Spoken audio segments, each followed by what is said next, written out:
Well, good morning. Welcome back to the Broadcast Retirement Network. I'm Jeff Snyder. This is BRN AM for Tuesday, June 6th, 2023. And our top story today, we're taking a look at the Connecticut pension saving billions of dollars with even average investment performance.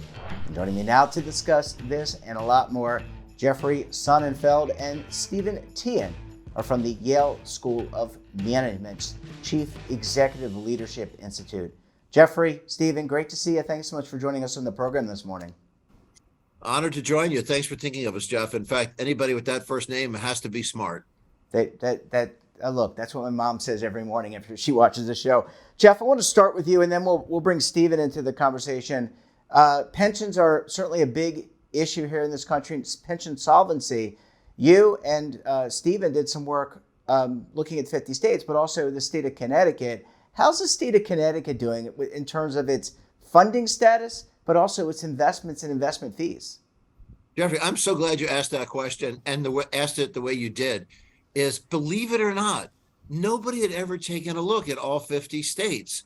We thought surely there's a directory out there somehow that is some standard reference for how assets are managed, how pensions are managed around the country. Nothing existed. So we got a team of 18 volunteers, really super smart students, econometricians, and people who are experts in financial strategies, asset management, to devote 1,000 hours of volunteer time to go through state by state unraveling this. This is truly, I'd be a spokesperson for it. It's really Stephen and his team that did the heavy lifting to figure out how do we classify apples and oranges and oranges when we try to figure out what the assets are, and then what's the reporting schedule between calendar year and fiscal year, and also what's the hidden fee structure and or the compensation, and what's the performance. So what we found, you put all that together, it's not a red state blue issue, a blue state issue, but Connecticut, it's the bottom of the list. We're basically the second worst on a 3-year, a 5-year, a 10-year, a 25-year horizon, with all the asset management expertise and endowment management expertise and financial savvy in this state. We're doing a terrible job. And it means tens of billions of dollars of lost revenue that's weighing down our taxpayers. We could probably slice taxes in half if we had only gotten the average returns of the other 50 states. Well, thanks for that, Jeff. And Stephen, I want to come to you. I mean, having 18 volunteers, economists, other disciplines participate, what's the takeaway here? You heard what Jeff said, kind of teed it up nicely for you, paid you a great compliment. You did a lot of the legwork here. It doesn't really make sense to me why the investment returns wouldn't match up. Jeff said, a lot of smart people in the state of Connecticut, a lot of smart people. It really doesn't make sense to us either, Jeff. With our team of students, we went through the 50 state filings, the annual reports for each and every single state pension fund. And the differences that we found were striking to us. Connecticut is in funds that no other state is in. We're in funds where we're the only client of those funds. We're the only LP, which is an extremely unusual situation. When we went through the other 49 state filings, we saw that the other 49 states are in some of the blue chip funds, the funds that you and I would recognize. Whereas when we went through the list of Connecticut funds, there were really very few funds which were household names. Some of them, when we tried Googling them, we can't even find a website for it. We can't even find who's responsible for it now. So it's unfortunately, Connecticut stands out in a lot of ways, not the right ways. And the 50 state filings really draw us that out. And I would just point out, Jeff, even though there was a team of students doing the legwork, as you said, we were taking our marching orders from Jeff Sonnenfeld. It was really this team and Jeff's inspiration. Jeff giving us the guidance and direction. I just ask him the naive questions. That's what we Jeffs do. But he went off and did the heavy lifting. And what's really astounding there is in some of these funds, tens of millions of dollars went into people's pockets, and we don't know where that money went. We don't know where those funds went. They just dissolved. So Jeff, and second segment, I want to talk about some best practices. But Jeff, there's a state treasurer, there's a board, or there's trustees that have oversight. How does the investment process differ in the state of Connecticut from some of the other states? Is the issue around picking managers and the process of picking managers, or is it just bad luck, bad timing? It's a really astute question.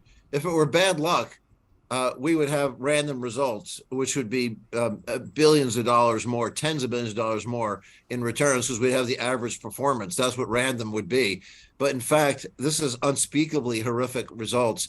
This is a state treasurer over the past years, not the current state treasurer, who's brand new to the scene. We have very high hopes for him. He's saying the right things. He's a smart, apparently, honest, hardworking guy. We're excited about him. This is Eric Russell, the new treasurer.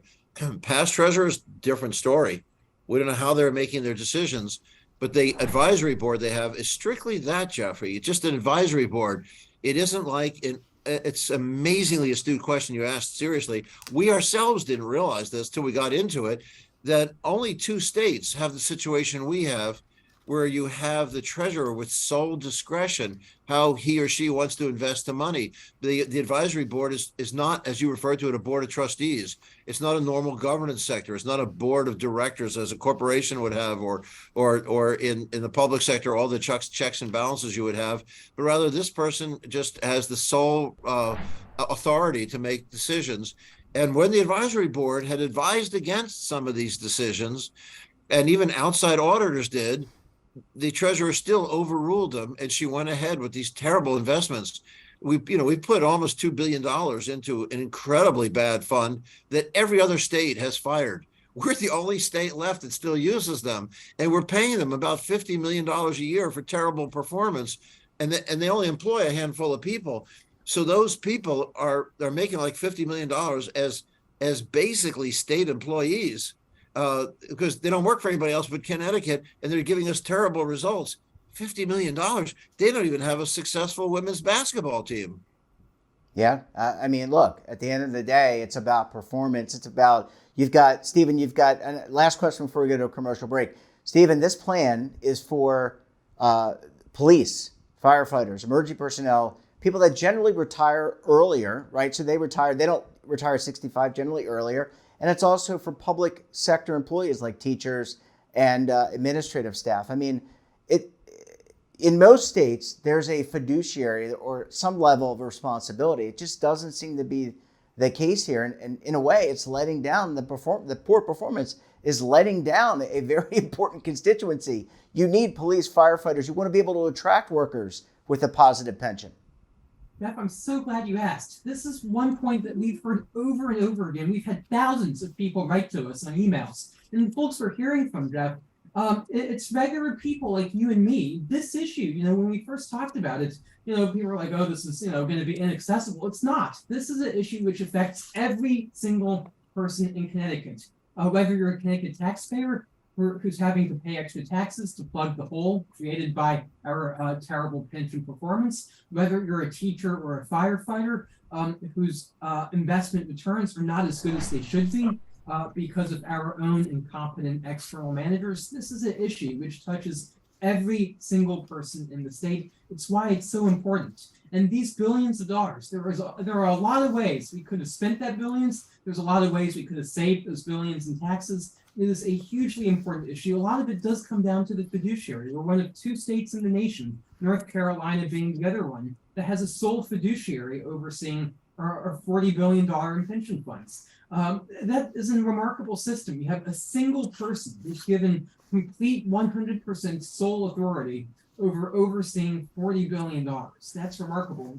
48 other states have a different system, which is it's a board oversight system. Now, not coincidentally, what's the only state in the nation performing worse than Connecticut on our pension returns? It's North Carolina.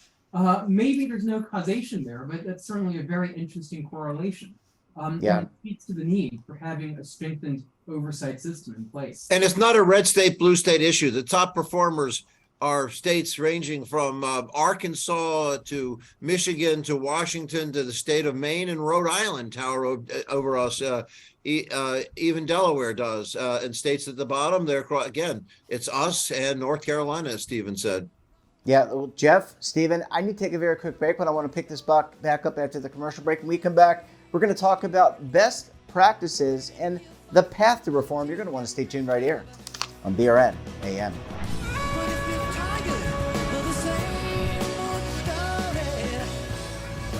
Imagine a new television network that will make you richer, healthier, and in control of your financial future.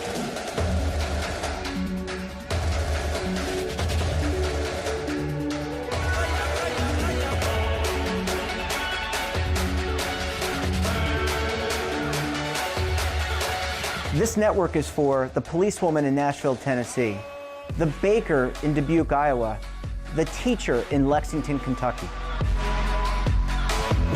We want to make the idea of savings and retirement culturally relevant. But what do you see as a defining issue of the midterms, especially for the smaller businesses? I mean, they are the lifeblood of the American economy.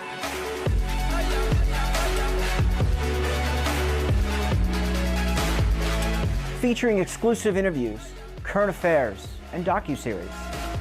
33 years old, you retired early. The philosophy is money only matters if it helps you live a life that you love. But you got to start thinking about retirement as soon as you get in. The Broadcast Retirement Network will drive very high engagement with premium partnerships.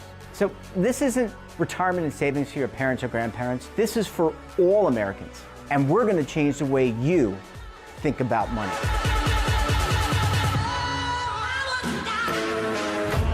Welcome to the next frontier of retirement and savings. This is BRN, the Broadcast Retirement Network.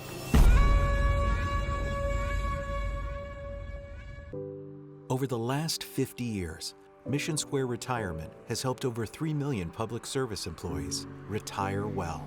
Call 4951. Call 4951, 49 Monroe County. This is Chief Stiles, signing off for the last time. I'm going to be 1010, 1042. The Monroe County Sheriff and Monroe Police Department would like to recognize 5-1 Chief Troy Stiles for over 40 years in law enforcement. And especially for over 31 years with Monroe Police Department. His dedication to Monroe and its citizens is greatly appreciated.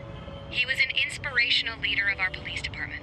And he was instrumental in building our Safe Streets program, both here and in Monroe County. Judy, Lisa, and I will miss telling him where to go. Thank you for your dedication. Good luck in your retirement. While their service to their community must one day come to an end, our mission to serve them does not. We're there with them, to and through retirement.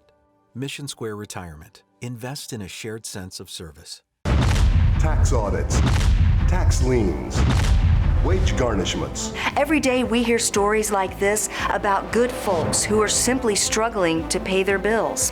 Each of them are living a frightening IRS tax nightmare, and they are afraid it will destroy their lives. I'm a divorced single mom, and my ex-husband left me and the kids with a lot of unpaid bills, including unpaid taxes. I was really starting to show my stress on my kids because the IRS had sent me a letter demanding a huge payment from me. I couldn't afford it. So then the IRS was threatening to garnish my wages. I'm already living paycheck to paycheck. That would have put me over the edge financially. It truly seemed hopeless, but then a friend at work told her to call the tax relief line. The people at the tax relief line, they told me about something called innocent spouse relief. They worked it out so that all of the taxes from my ex are not my problem. I don't know how that works, and I don't care. All I care about is that I don't owe the IRS a dime, and they are not going to take my paycheck. Even if it seems hopeless, you should call the number on your screen right now. There is absolutely no cost for the call or the consultation. You are under no obligation. If you are worried that the IRS could garnish your wages, seize your assets, even take your home, call us right now. The Tax Relief Line is here to help you. Now you have a knowledgeable, professional team of tax experts that are ready to negotiate with the IRS and fight for you to save you money. The Tax Relief Line's professionals have successfully negotiated thousands of cases, reducing and sometimes even eliminating the tax debt for their clients. It's very easy to get started. Simply call the number on your screen right now. You don't have to live in fear anymore. The call and the consultation are free. Jeff, Stephen, thanks so much for staying with us this morning. Really appreciate you hanging around for segment number 2. We're delighted. Thank you. And we like to throw out all the problems, and now I'm sure you're going to try to force us to resolve them. I am. And let's talk about this, because Connecticut, you kind of made some of the parallels, and there's not causation, I think, as Stephen said, between North Carolina and Connecticut. But let's talk a little bit about the path to reform, because taxpayers, look, they want results, and they want services, and they want their tax funds to go to all the right places. So, Jeff, let's start with you. What's the path to reform? Is the state legislature and the state Senate willing to take the steps it needs to for oversight over the executive branch and to establish a better pension governance system for Connecticut? Well, unfortunately, we only have 2 days left. Well, we missed it. in this legislative session. But there's a lot that can be done in the meantime. The legislative fixes will be dealt with in the next session. We are certain of that. I think it'll be a bipartisan approach. That the governor is very much behind this. Governor Lamont, as is the Senate Majority Leader, and several of the senators are very much on top of this. Senator Kelly, Senator Fazio, they have tremendous mastery of this. But in the meantime, before the legislature comes around to take a look at the structure of the governance mechanism, there are things that the Investment Advisory Council, the Treasurer, and the governor could do right now. They could, while the Treasurer doesn't report to the governor, if this advisory council would suggest that they get out of certain assets, the governor can impose on the Treasurer to do it, but the Treasurer should want to do it anyway, and I think he would. There are some of these companies that we're invested in that we should get out of them before sunset today. Those could say it's millions of dollars a day that we're wasting, completely wasting, that we shouldn't be paying those. So that's one thing. Get out of these. There's no penalty to exiting these funds. You don't want to flood the market, but we could start to get out of them immediately. Secondly, there should be some sort of a dial of yardsticks as how we're doing, that are a very transparent dashboard of performance. Right now, we have like 500 very dense pages and very complicated yardsticks that keep changing. We need to have the same yardsticks and clear dashboards of data as 2 suggestions right away. I don't know if, Stephen, you want to throw in some of the others. Yeah, go ahead, Stephen, because transparency is important, but then you got to find the right managers and have a formal process, right, Stephen, for manager selection. I mean, that's the way I've always done it. And, you have a team, you have people review the investments. That's probably pretty important as well. That's crucial, Jeff. And the way things are set up right now is not conducive to manager selection best practices, to say the least. In fact, we've had historical cases where the treasurer, not this treasurer, to make it clear, but prior treasurers actually overruled their investment staff. All of their investment professionals recommended that they not go into a fund, which will not be named. The treasurer overruled them and said, we're going in anyways. That flies in the face of investment best practices that are universally respected within the industry. So Jeff, on this point, what we need to do is we need to stop allocating money towards proven losers. We have some managers who, again, are the only client of these managers, where we allocate literally billions of dollars towards the same failing managers year after year.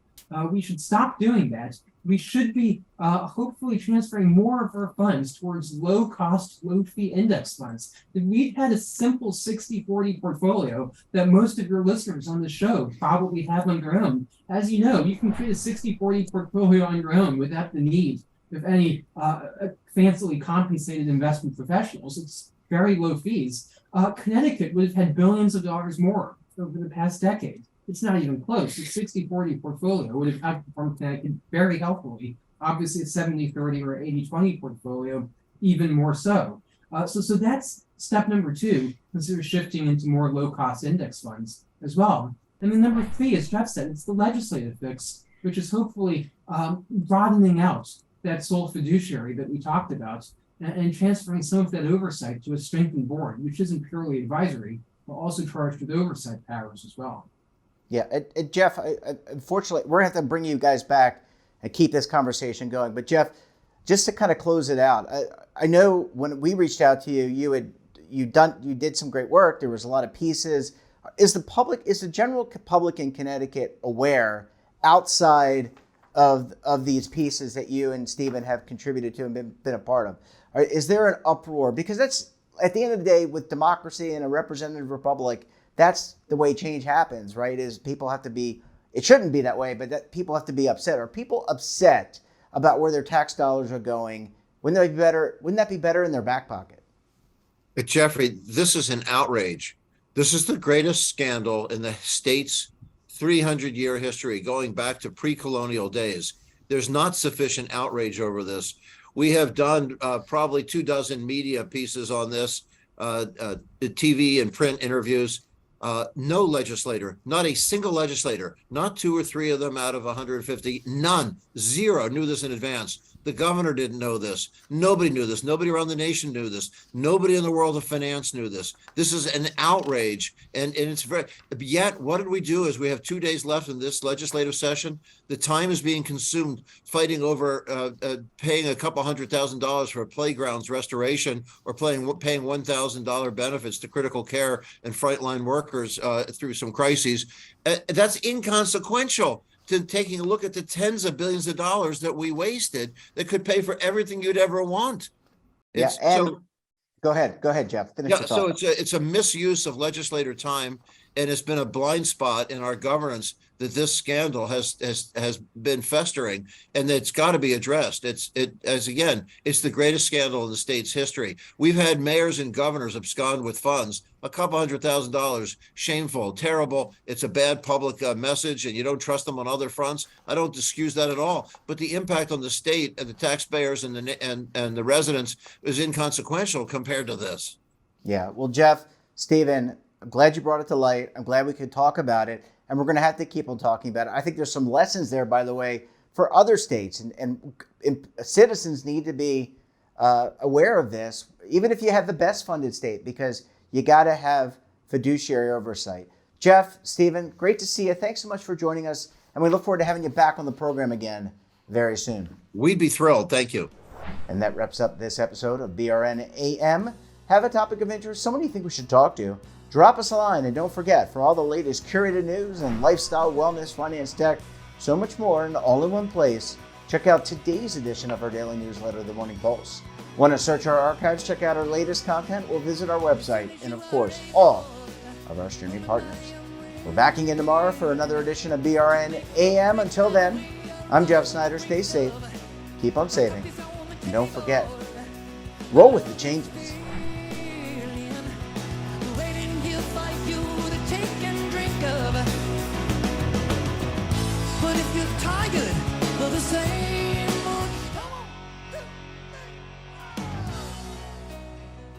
Now is your opportunity to co-create content around any topic on the first lifestyle and wellness network. Reach a global audience through our platform and co-own exclusive branded content. All of our programs are available on demand and also as audio-only podcasts, so you can take us on the go. Broadcast Retirement Network, available anytime, anywhere, and on any device.